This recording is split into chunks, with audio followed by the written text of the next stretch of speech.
Hey guys, so this is me, Jonathan, the person who's doing the podcast. And I just wanted to say that I just hope that you will be encouraged with this recent episode. It's me and my friend Nick Fernandez basically going off script. Like there's no script for it or anything.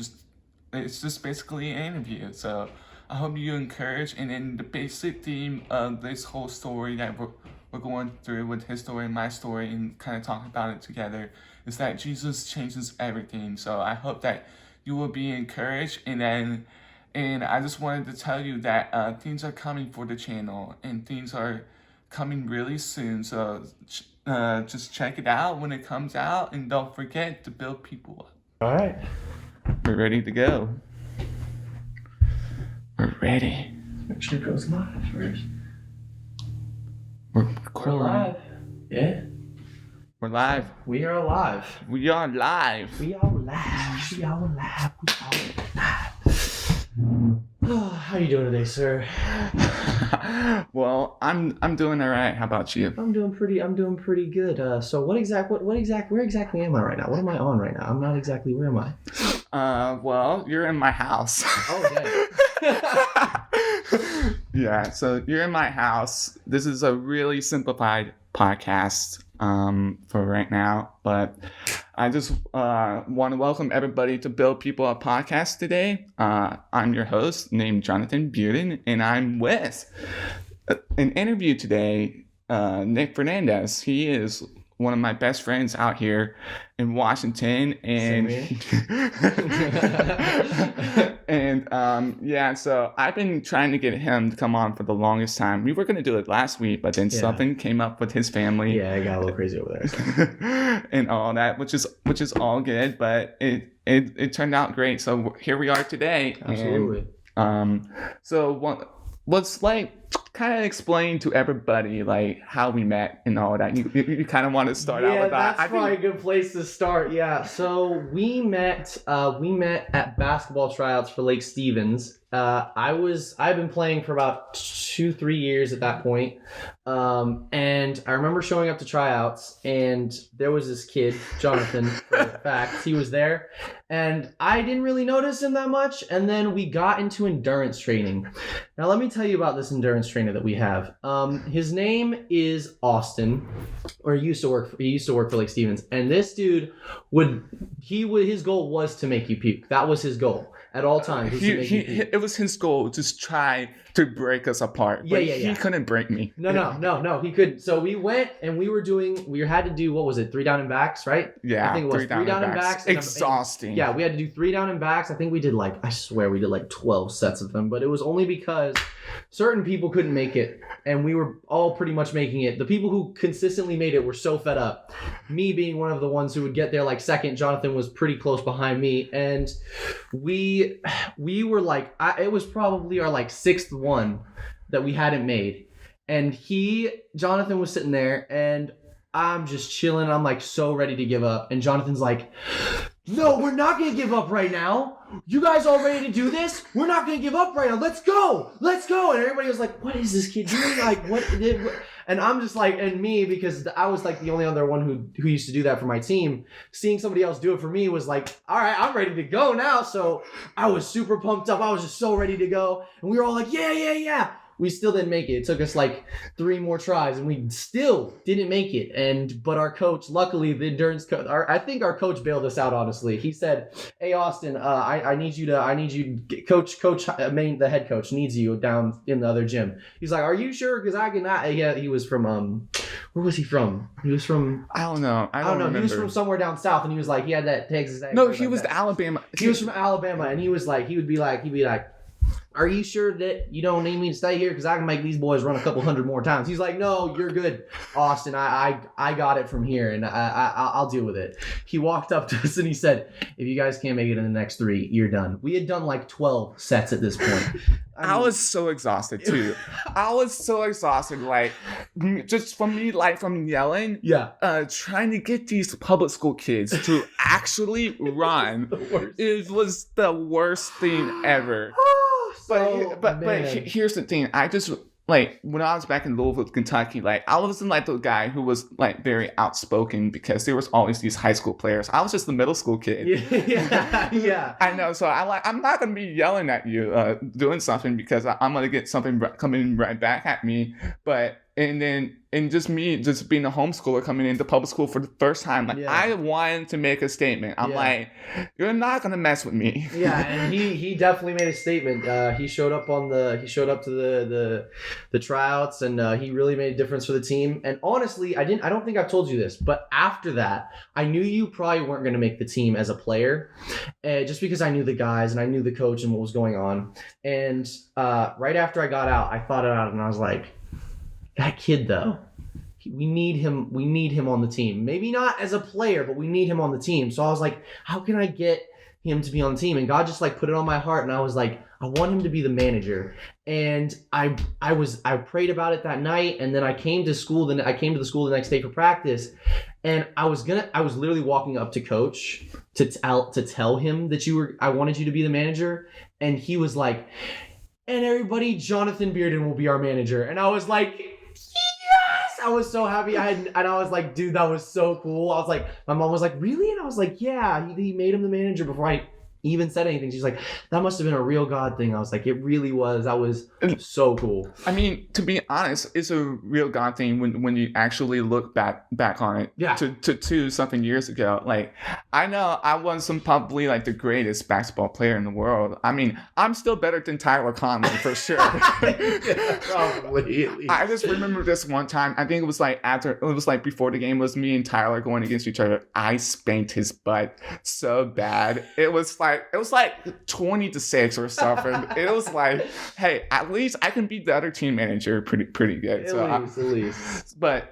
it's like, yeah, and you just actually look back on it. I mean, like, for what I'm doing now with my podcast, if I like didn't realize, I actually can motivate people in some sort of way and fashion. I mean, it's probably good not to yell at girls. Like I know I'm not gonna be motivating girls by yelling at them. Like that's not gonna be the way to go. But with boys, it's just like it's a totally different thing because in our culture these days, it's like we want to make it easy. Yeah, we don't want to work hard. Yeah, we don't want to work hard for what we're doing. But no, hard work will pay off over time. Always.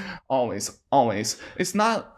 Here's the thing: if it's given to you, you don't earn it. You didn't earn it at all, and it doesn't feel gratifying, and you don't feel as accomplished. You feel like it's kind of like instead of it's almost like instead of getting a job, somebody just gave you the job. That's great, and you're still getting paid. But when you are given a job, the difference is, at least for me, I always feel like I need to work that much harder because I need to prove to them that they didn't just give me this job for like without an interview or anything, without me like showing my worth. You know what I'm saying? And so in my work, that's what I feel like I have, even not necessarily pressure, but more of a drive to work harder. When you go into an interview and you've earned it, you still want to work just as hard, but you feel more accomplished in getting that interview because that person trusts you. That person saw something in you, and that makes you, in a sense, actually, you almost want to work harder when you've been given that gratification, an opportunity. Like when the opportunity comes to you, like it's an opportunity that will help you and mold you to become more like Christ every day. Yeah, absolutely. Because that's our goal every day, is that we are striving to become more like Christ, but also at the same time we need to do hard things at the same time. Absolutely. At the same time too, because it's like these days it's like, oh yeah, we just want to be on our phones, just checking out what everyone is doing with their lives, or we just don't want to just work hard. And that's kind of like the next thing I was going to kind of ask you, like how were you kind of like raised in your family, to take upon opportunities and all of that kind of stuff. So for my family, the way we would take, or at least how I've been taught, is always, if there's an opportunity in front of you, take it. If it's a good opportunity, take it. And I was always taught to work hard for everything I have. So Always. I grew up in Florida. I moved to Washington 5 years ago, I believe. And this is a coincidence because we're both from Florida. We are both from Florida, so that was really cool to meet somebody else from Florida who had drive like that. And when I was young, my parents would always tell me I couldn't get a phone until I could pay for it, which I have. I could not any toys. Once I hit, I think like 8, they said any toys you want, we will not buy for you unless it's your birthday or Christmas. And if you want something outside of those 2 days, you need to go. I mean, of course they like gave me gifts and like good parents, like they can't not do that. But like most of the time they always asked me, they would always tell me, anything else you want, you need to go and work hard for. So when I was little, I had a yard raking business that I would do, and I always had money. Like as a little kid, I always had money, and I always worked hard for everything I had. So that I was always taught to, if you want something, work hard for it and give it your all always. So yeah, and like also too, like with my family, it's like have you heard of Dave Ramsey? Yes, absolutely. And he talked about this money thing and these books and all of that. And so our family started to create a system that you will get $7 a week and you can use it, and you can give, you can save, you can spend on like however you want. But that's like we're doing chores around the house and all of that. And that was really good because, I mean, I kind of built a tradition. It's kind of bad in some sort of the way that I would get movies, Marvel movies. I'll build my own Blu-ray collection. I mean, that's pretty bad now because now that we have Disney Plus, it's $7 a month. I mean, that's better than buying a DVD because I don't watch the DVDs anymore. So Jonathan, what were you thinking right there? Type of the thing. So absolutely. So I'm actually an artist in the area. I do music.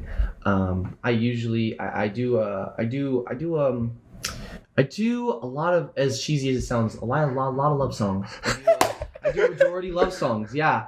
But I like to tell a story in my music. If I write, produce, and sing everything that I do. I've always worked especially hard on writing because it's something that I love to do. It's something that's so freeing. I don't know why, but I wrote this paper recently for college because they asked you what you wanted to go into, and in order to do that, you had to write a paper about. And just to see if you would still want to do it after you've researched it. And it honestly made me want to do it even more. It was just very cool to be able to express myself on how and why I love doing music.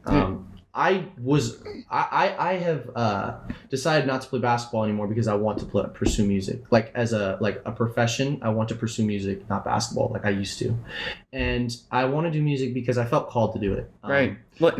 And that's like basically the same thing with me, like for the longest time, I remember at this basketball camp, there was this guy, he used to play for the Bulls, with Michael Jordan and all that. He has rings and everything. That's awesome. And all of that. And he basically said, like, who any of you want to play in the pros one day? And like, I was one of those persons who raised my hands because, I wanted to be in the pros, but not anymore now. Yeah. Not anymore.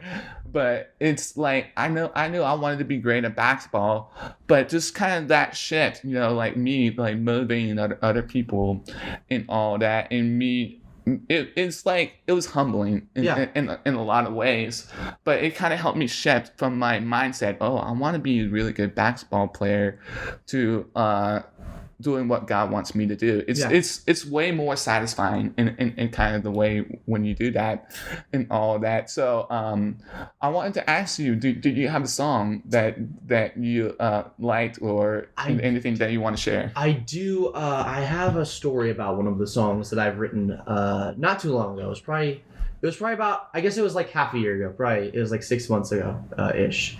And I was in a town called Vantage. Our buddy owns the town. It's over the mountains towards towards Spokane in Idaho. But it's like right before you get even near that. But it's in the desert though. It's about, I don't know, like 4 or 5 hours from here. Okay.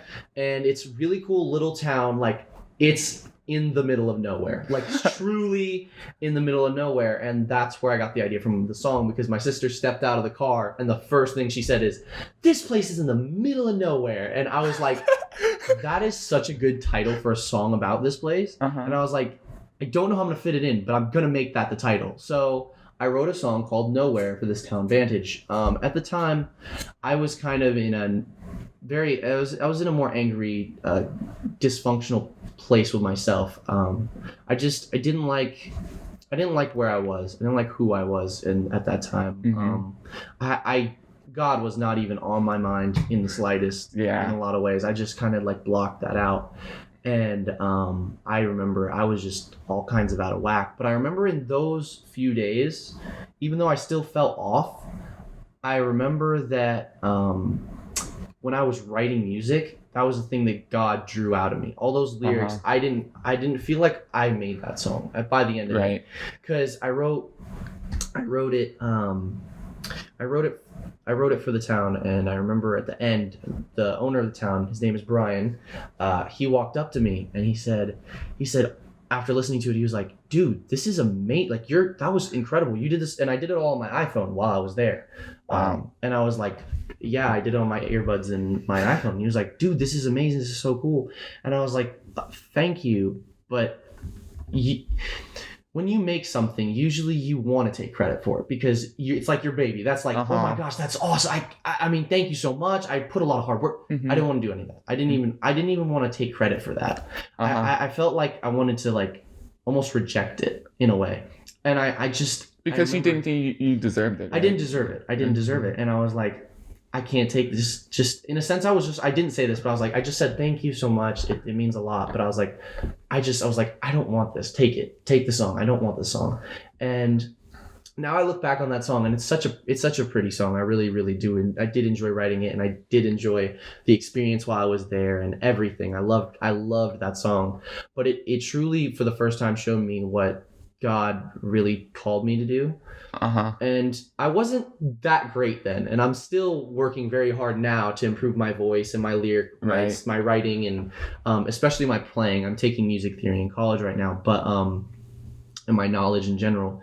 But that was the first time I remember being like drawn, like that drew something out of me that truly made me feel like good about what I was doing. And it wasn't something that I almost wanted. It was something God called me to do, which was really cool. And then from then on, music just kept being that thing that really let me express myself in a way that nothing else really could. And it was able to help me, like the podcast says, build people up through my music and really show them love or compassion in my music. Yeah, but the amazing thing about music, I think for me in a lot of ways, it connects for what I'm going through or what I'm struggling with. Like sometimes like Jeremy Camp, he's like one of the major Christian artists. Like he lost his first wife to cancer, and like a couple of days later, like he was struggling to believe, he was struggling to believe, and he wrote a song called "I Still Believe" in 10 minutes.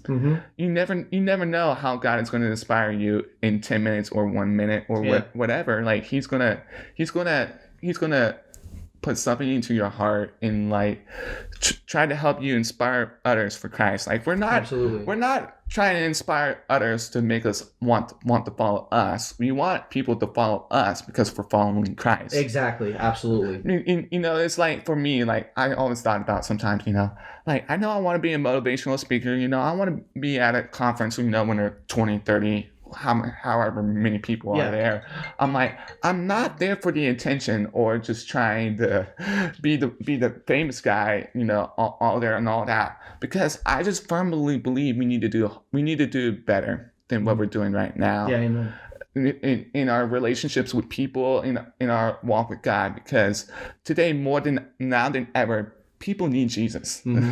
They really need Jesus. And to be honest, I believe the next generation, our generation, are the ones that can do it. I really believe if we can work hard, we can outwork other people. Absolutely. And there's a saying that my family has. It's our family saying is cream rises to the top. So if you keep doing the right thing and you keep pushing and you keep working hard and you keep doing all the right things, eventually someone's going to see that and you will rise to that next position and then that next position, and God will keep drawing you up higher. Yeah. But again, like you said, it's not, you don't want people to follow you because of you. You want them to follow you because you follow God. And in the end, you want to show them God's love through what you're doing, like what you're doing through your podcast, what I want to do through my music. It's just really cool. And then the other reason I love to do music is because I thought about it, right? Because I was thinking, when I thought about like not doing basketball really anymore, I still do it for fun, of course, but like not as like so serious. And when I was thinking about it, I was like, I closed my eyes and I thought about in 30 years from now, right? I'm sitting on a porch and I have my like grandkids running or like whatever in the yard. I have my kids in the yard, whatever. Right. And I'm like, would I want to see? Would I be happy with my wife and my kids, me just playing on the guitar and like singing them songs, and knowing that's what I've done and I've like expressed myself to people and that I can express myself in that way? Would I be happy with that? And I couldn't be happier in that moment. And I was just like, I can do this. Yeah, and like also too, like for the longest time, you know, when I was thinking about doing basketball and all that, I'm like, does this really matter? Yeah. You know, like I know I like the game of basketball. I love playing it still. Like I don't play as much anymore, but it's like at the same time, I'm like thinking, what do I want that would like truly matter? And that's the gospel. That's something that truly matters. This is like my podcast and all that. This is something that truly matters because it's focused on eternity and not on earthly things, because the earthly things, they're all going to pass away. But I just wanted to be a person who people look up to that's doing something that really matters and not doing something that really doesn't. Absolutely. Yeah. And, you know, there was this one time in public school and there was frustration with my whole implant stuff, like, and all that, going through the frustration. And I remember, like, I was just in there with the audiologist and my mom, and I was just bawling. Yeah. Crying. Like, I'm not afraid to cry. Yeah. Okay. I'm a guy. I'm not afraid to cry. Even though there are some people out here who think crying is just the dumbest thing in the world. But anyways, you know, I was just sitting there and crying. And the principal, who at the Caballero at the time, I have a really high respect for him. Yeah. And all that. And he respected me a whole lot because he really believed in me and what I was doing at the school and all that. And he saw me crying and all that. And then he like left the room and went to his office and got this like little plaque thing. And he like gave it to me. And he gave it to me and all that. And you know, you want to guess what it said on there? What did it say? Don't ever give up. Nice. That's dope. That's really cool, dude. That's one of those things that like God brings the right people into your life at the right moment. And it's just so cool to see that. It's just so cool to see or experience. It really was. Like it's like this happened at the right time because, you know, like I was homeschooled, you know, and all of that. And then I went to public school. Like it was kind of a transition period for me to kind of figure out what I wanted to do and all of that. And you knew the right kind of people who would be there because, to be honest, at Caballero, I was kind of like at my high. Like this was like a really high. And then I just went through some struggles, you know, letting go of basketball. I have some other things in my personal life I was just really struggling with and all that. And like... And to be honest, like people at the high school, there wasn't really there who was like my friend. Yeah. You know, they just kind of, I was just there to talk with them because I need someone to talk with. Like, you know, it's like those relationships don't really truly matter and all of that. And hi mom, thanks for hijacking. Don't even worry about it. Here, real quick, keep talking. I want to check to make sure the life's still going. Anyway, so it's just like it really was like a rough time, you know. It really helped me bring closer to God and all of that. And to be honest, like it was worth it. It was worth switching, you know. I know there are some people who are homeschooled and all that. I'm like, that's great that you're homeschooled and all that, but you never know if the Lord will teach you to go into a secular place to have an impact on people in that sort kind of way. And and it really brought me closer to God through that way and all that. And all of that. So another question I wanted to ask you was that like, what are like some encouragement you want to like give to people, you know, like kind of pursuing their dreams? You know, it seems like it's impossible. It does. These days to pursue your dreams because it's in a competitive environment. It is. And all of that. And us as Christians, like, we're gonna have to work twice as hard because more people these days want something else besides Christianity. Absolutely. And all of that. So what's the encouragement you want to give? For me, encouragement that I would want to give people would be that even in your lowest low, you can achieve it. Mm-hmm. It's gonna be hard. It's not gonna be easy. Nothing about what you love to do is gonna be easy. The only easy part that's gonna be about it is that you love to do it, and that's what will make it easier for you to do. Mm-hmm. But the only my words of advice would be that when you're at your lowest low, go to God. As much as it sounds cheesy, as much as it's like, oh, everybody says that. My gosh, why would everybody says that. How come everybody says that? Why would they say go to God? Well, I'll tell you why. The reason I say that is because in my lowest of low moment, and I remember, I was not happy. I had prided myself in being that cream that rises to the top. And I was not being that person for a long time. And I remember that I was just not happy. I was angry. I was frustrated with myself and with others. And I remember that my friend, my partner's family, they told me, they were like, hey, you should come with us to this youth group called Pursuit. And I was like, okay, sure. All right. But I had a hard time with opening up to a youth group because I had been to one a long time ago before I started going to Pursuit that was just truly something special. Like, they just brought out like my spirit. Like, that was like, I remember crying that night and being just so happy and so in the spirit. I remember like feeling this like overwhelming feeling. And I was like, dang, I can't find that at a lot of places. I don't know I don't know how to find that place. Who's calling me right now? And someone's calling us in the middle of an interview. That's just great. And I remember I was like at that low point. And I remember, let me check the dang live thing again. I'll explain more in a minute. Hold on. Because every time somebody calls me, okay, no, we're still good. We're still live. Okay, we're still live. Hey, Gappo, what's up, bro? And I remember just being that low place. And then I went to this youth group, Pursuit Youth. They're in Snohomish. If you wanna check them out, great. Well, let me explain a little bit more of the story, and then I'll tell a little bit more about the church itself. I went to the youth group that night, and it's a really awkward car ride there. And I was like, this is the weirdest thing. Right. But when I got there, I remember kind of being like skeptical. Of course, I'm going to come up to people. I'm an extroverted person. Mm-hmm. I always come up and I'm like I'm always outgoing with people.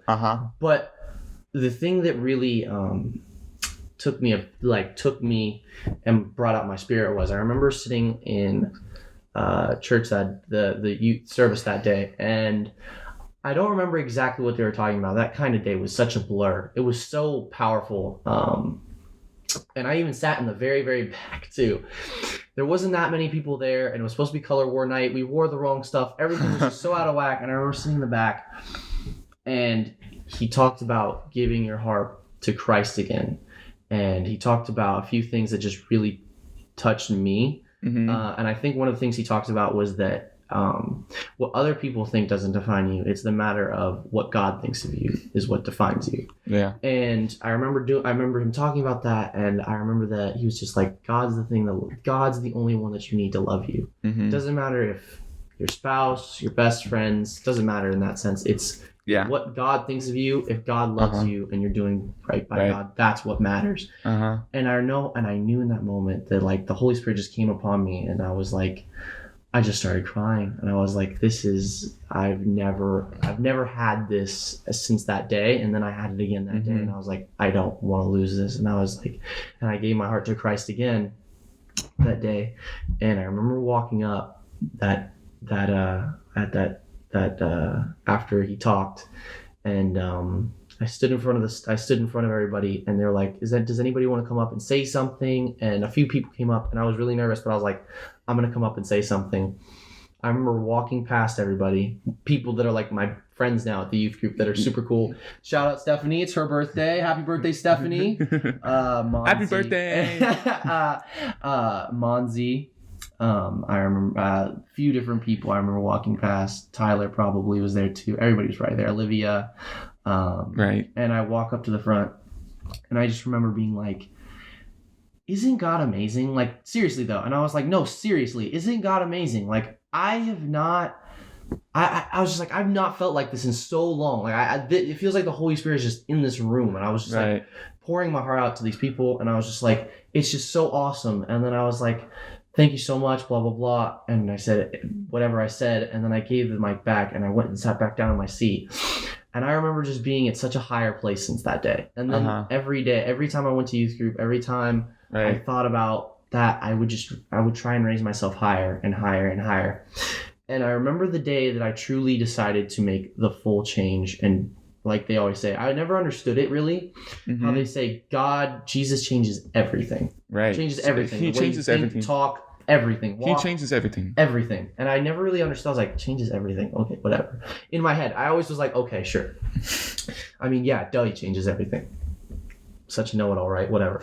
And so I remember that day though, and I remember the day I was at a game. I was practicing with my team, and we were doing runs. I was doing really well, and this one kid, he walked up to me and he said, I said, get in my face, guard me, because he would always mess with me, and he would never let me. He would never really do that well, or never really guard me, and he would always just piss me off. And I was like, he'd come up, and I was like, you know what? I was like, he said, what'd he say?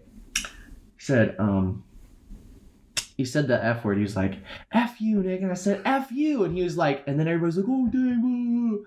And I stood up to him, which was a good thing for me. I shouldn't have done it in that way. And I'll get around to that later. But I stood up to him, and that was something that I really needed to do for myself. But I shouldn't have done it that way.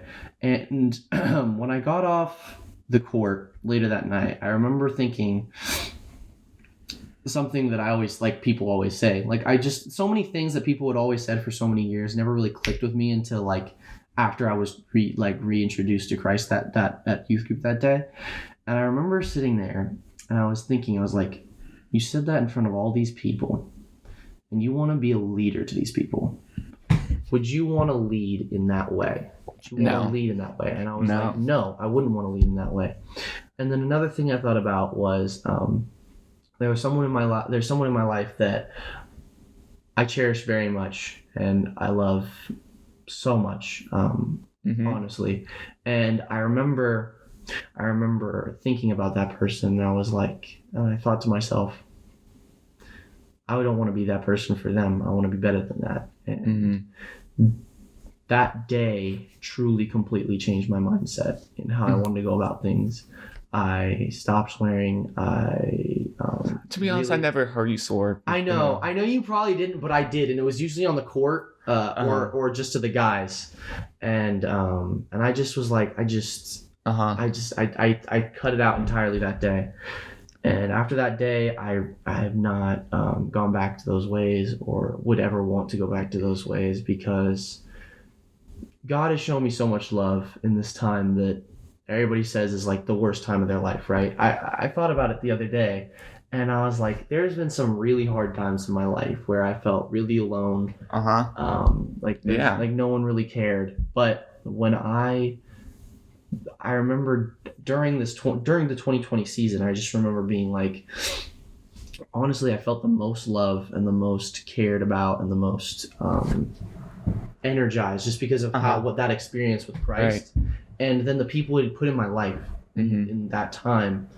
and I just remember being like overwhelmed with how much love he had given me, and it was just really awesome. So I like in that time I felt the most love in my life probably, and I express that to people all the time just because it's something that I feel like people miss. They miss when God puts those people in your life. And the cool thing about it, like I know both of us kind of talked about like the struggles that we went through in our teenage years. Yeah. And all that. But the thing is that God is always going to bring us back up. Amen. Yeah. And He's always going to shape us into who He wants us to be and what He wants us to pursue in our ways. So I'm like, the thing is, don't neglect your teenage years. No, don't. No, don't neglect your teenage years. No. Like those are like could be some of the most defining parts of your life, because that's going to set you off to what you're going to do one day. And the time is now. Yep. The time's now, people. Absolutely. So so that's really cool, and I appreciate that. And I was just headed off with this, that Jesus does change everything. Yep. Absolutely. In a lot of ways in my life, in your life, and how He brought us together. Because I remember like just being your family and all. What was it? It was October. I think it was October of last year. And I have not put my podcast up. Yeah. And all that. Like I was really struggling. Like I wasn't for sure if I wanted to do this or not. Like I don't know if this is what God calls me to do, and all that. And your dad came to me, and in the middle of my work, and we kind of talked for a little bit longer than we should, but that's okay. But anyways, like I kind of told him, like I wanted to start like a Christian podcast, like a ministry and all that one day. Yeah. And all that. You just said, go for it, man.